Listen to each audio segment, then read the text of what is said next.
Film4 FrightFest, and after the success of last night's Monsters, today we look at an Eastern European shocker and a quiz from hell. Welcome to the quiz from hell. Some are easy, some are hard. A few that will only be able to be answered by those FrightFesters that you're scared to sit next to. You'll know who they are. What are you playing for? We've got this really nice sort of presentation box of peppermints that we'd flown in from Serbia. But Westminster Council have said they're too strong for you, so... Alan and Paul and the guys came to see Ghost Stories, which is the play that I'm in and have done. And in the programme, I'd written a quiz. And they sort of read the quiz and did all right on it, and then said, oh, well, why don't you do the quiz this year? Hopefully you all know what that is, but look at that expression and that pose. It's the all-purpose Alan Jones expression. I've seen it, it's terrible. Is that your final round? And this one is a bastard. I think there were a couple of the soundtracks that really were fiddly.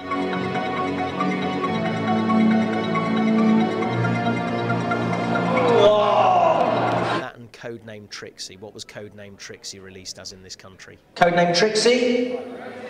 Well done. The one that I am desperate to see is Amer. I'm a huge Giallo fan. Amer translates as bitter. In French, so why that particularly? Because Amer is a sensitive movie and you have to watch it with your 5 senses, and Amer is the taste. In fact, we have tried to change the theater as the head of the character, so right now you are right in the head of the character, so you have to relax your brain and open your brain and to have a nice trip.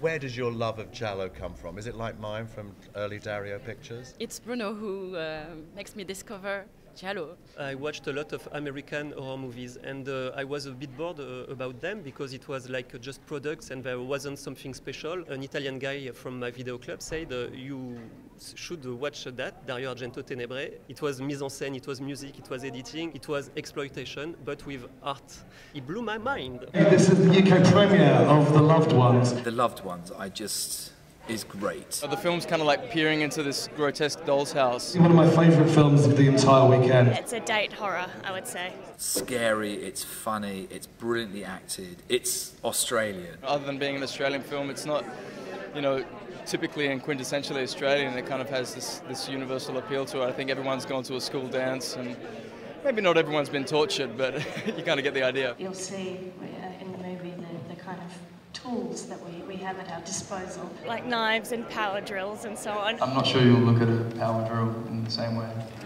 I felt like we didn't really know that we were making a comedy until we saw the final product. One of the things that makes it different from a lot of the other films is this kind of comic element that really, just when it gets unbearable, it kind of gets really funny as well. I find the film quite hilarious now. It's quite, it's so bizarre and wacky. It's kind of hard to take yourself seriously when you're covered in tomato sauce and screaming.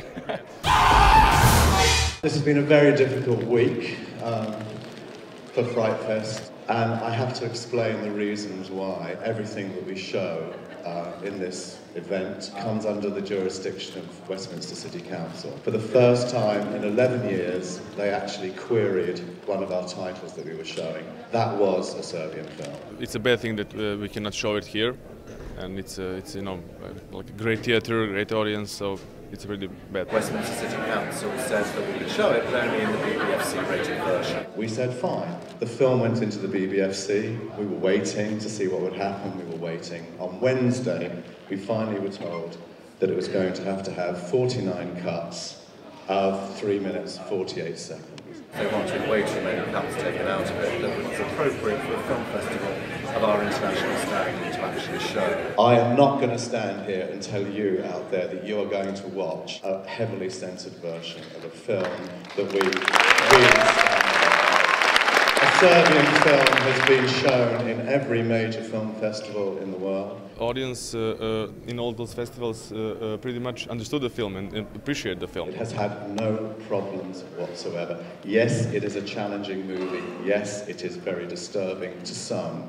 It raises issues that I think need to be addressed by very, very committed filmmakers. There was absolutely no intention to make any kind of shock or and break any kind of record, just to make an honest and emotional film. I hope you understand that I do not want to show you You like the worst version of a movie. It's a shame that we've got a great movie to replace it with. We can't say what it is, because it's got to be a surprise, but I don't think the fans are going to be disappointed. The only good thing out of this is we've managed to get you a surprise film that I know you're all going to absolutely love. And if you're claustrophobic, I warn you. I mean, you've probably guessed it by now. A wonderful Ryan Reynolds performance in a Rodrigo Cortez movie. It is Buried.